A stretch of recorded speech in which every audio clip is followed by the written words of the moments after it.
പിഴകൾ തട്ടി നീക്കുവാനായി കണ്ണുനീരോടെ കരം നീട്ടുന്ന തമ്പൂരാനെ.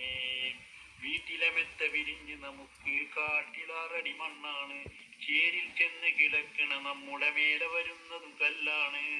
ഇലയും നെൽ തണ്ണീരാകും ചേർത്ത് മണ്ണതിനാലെ അടവാക്കും വിടവിലെ വാറിലേ, അടവാക്കും വിടവിലെ വാറിലേ.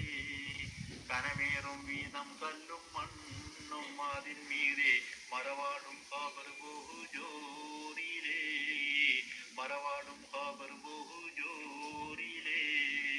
പരൻ വിരിച്ചുമായിട്ട് ചൊങ്കിൽ നടക്കുന്ന സുജഹത്ത് നമുക്കുണ്ട് നാട്ടിലേ. കഥയെന്തെന്നറിവുണ്ടോ നാളെ കിടക്കുന്ന ഖബറെന്ന ഭയങ്കര വീട്ടിലേ. ഹായ് ഫ്രണ്ട്സ്, ഞാനിപ്പോൾ കേൾപ്പിച്ചത് മാപ്പിളപ്പാട്ടിലെ പ്രസിദ്ധ ഗായകനായിരുന്ന AV മുഹമ്മദ് സാഹിബിൻ്റെ പാട്ടുകളാണ്. കുറച്ച് അദ്ദേഹം പാടുന്നതായി കാണിക്കുകയും ചെയ്തു. ഞാൻ മാപ്പിളപ്പാട്ടൊക്കെ അദ്ദേഹത്തിൻ്റെ പാട്ടൊക്കെ പാടാറുണ്ട്. ഞാനും ഇദ്ദേഹത്തിൻ്റെ എവിടെ എത്തിയില്ല. പക്ഷെ ഇദ്ദേഹത്തെ പറ്റി എനിക്കറിയാവുന്ന കുറച്ച് കാര്യങ്ങൾ ഞാൻ പറയാൻ പോവുകയാണ്. 1944 തിരുരങ്ങാടിയിൽ ഒരു പ്രസിദ്ധ സംഗീത ട്രൂപ്പിൻ്റെ ഗാനമേള നടക്കുകയാണ്. അന്ന് വെറും ശ്രോതാവായാണ് AV മുഹമ്മദ് സാഹിബ് അവിടെ എത്തിയത്.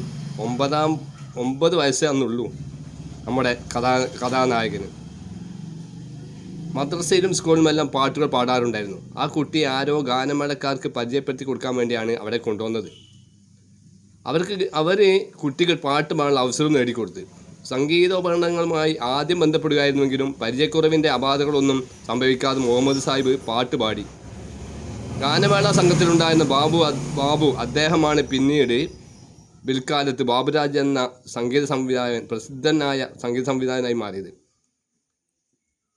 അദ്ദേഹത്തിന് ഈ പാട്ട് വളരെ ഇഷ്ടപ്പെടുകയും ചെയ്തു. ബാബുരാജുമായുള്ള ബന്ധം, ആ പരിചയപ്പെടലുണ്ടല്ലോ, ഒരു വഴിത്തിരിവിൻ്റെ തുടക്കമായിരുന്നു.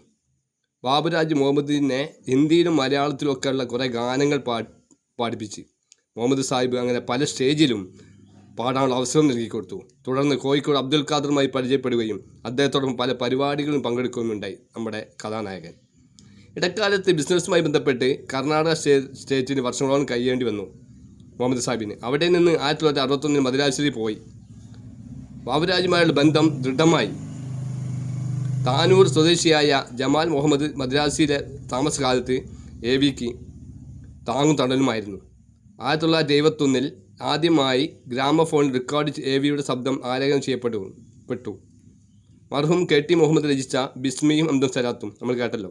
അതുപോലെ പരംവിധി ചുമ്മാ വിട്ട് എന്ന ഗാനങ്ങൾക്ക് ഈണം പകർന്നത് ബാബുരാജ് തന്നെയായിരുന്നു. ആ പാട്ടുകൾ സൂപ്പർ ഹിറ്റുകളായി മാറി. ഇന്നും ആ പാട്ടുകൾ സൂപ്പർ ഹിറ്റുകൾ തന്നെ. പിന്നീട് ബാബുരാജിൻ്റെ സംഗീത സംവിധാനത്തിൽ തന്നെ 60ഓളം ഗാനങ്ങൾ AV റെക്കോർഡ് ചെയ്യപ്പെട്ടിട്ടുണ്ട്. ഫറോക്കിൽ MES സാധ്യമായി സംഘടിപ്പിച്ച മാപ്പിളപ്പാട്ട് വിരുന്നിൽ ബഹുമതിയും സർട്ടിഫിക്കറ്റുകളും AV മുഹമ്മദ് കരസ്ഥമാക്കി. കൂടാതെ അദ്ദേഹം നേടിയ പ്രശംസകളും സർട്ടിഫിക്കറ്റുകളും നിരവധിയാണ്. ഇന്നും അദ്ദേഹത്തിൻ്റെ പാട്ട് കേൾക്കാൻ ആളുകളുണ്ട്. എനിക്ക് വളരെ ഇഷ്ടമാണ്. ഇതുപോലെ എന്നെ പോലെ പലർക്കും അദ്ദേഹത്തിൻ്റെ പാട്ട് ഇഷ്ടമാണ്. എനിക്കറിയാവുന്ന കാര്യങ്ങളാണ് പറഞ്ഞിട്ടുള്ളത്. അവർ കൂടുതൽ അറിയാവുന്ന കാര്യം നിങ്ങൾക്കും അറിയാം, നിങ്ങൾക്കറിഞ്ഞേക്കാം.